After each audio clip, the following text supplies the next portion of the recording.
was I went on to uh, one of the computer websites, and I was able to find out the amount of RAM that I needed, or what I could do with my computer.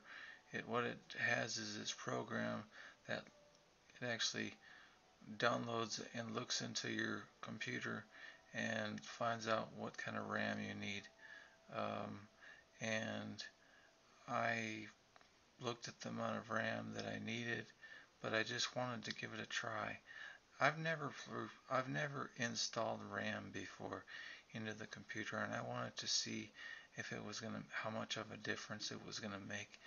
I've never, like I said, I've never done it before, and the Compaq Presario computer that I have is kind of old, so I didn't know if because on CNET you can see how they install RAM, no problem on your computer, but my computer is not normal. I guess it's not like a Toshiba or a Sony computer or what are those other computers, Vio,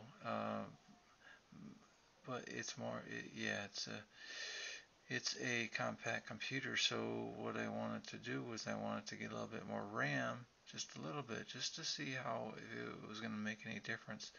So I got some more RAM because I looked at the owner's manual. I was able to download the owner's manual from um, Compaq Presario website, and download the owner's manual and look and see how you were to install memory.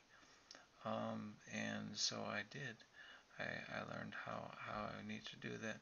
One thing to do first is to make sure that your computer is totally shut off.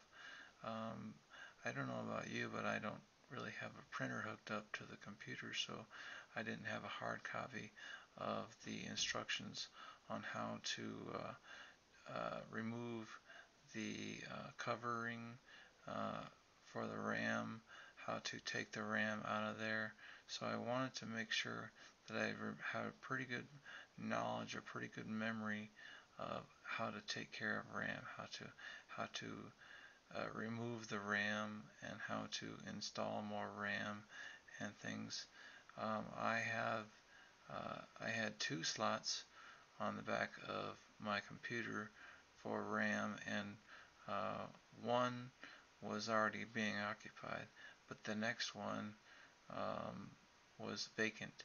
And so what I could do was I could put 256 megabytes in it, or I could put 512 megabytes in it, or I could put 1024 megabytes in it.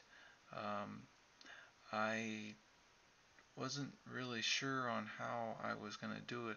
I know that I'm supposed to turn the switches on the sides. I'm supposed to push them out to the sides, and then the RAM will just pop up. It will just flip up because it naturally is at a 45-degree angle. But so what I did was whenever I opened that up, then I thought, well, there's only one spot for the 200, for the RAM, and on, with that software, it said that there was two spots, so I couldn't really figure it out. So I was kind of weirded out. Um, but then I saw the way it was, and it looked like there was another spot on my compact computer to put a RAM in, to put some more RAM in. But when looking at the RAM and looking at the slot and to see how I was going to insert the RAM, then I looked and saw that the little sleeve was on the left side and not on the right side like the one on the bottom. The RAM on the bottom was. So the RAM on the top has the little slit on the left side, so I installed it, and I used my screwdriver to hold one of the clips to the side, um, because my hands are so big. It's kind of hard to hold the clips to the sides and then push the RAM down. So I had kind of a difficult time. I didn't want to, with the electrical stuff, you weren't supposed to, there might be static or things like that that might interact with the electric, and you want to be very careful. But I was trying to be careful, but I guess they didn't. It was pretty good, I guess. But the computer thought it was okay, thought it was acceptable. So I installed the RAM.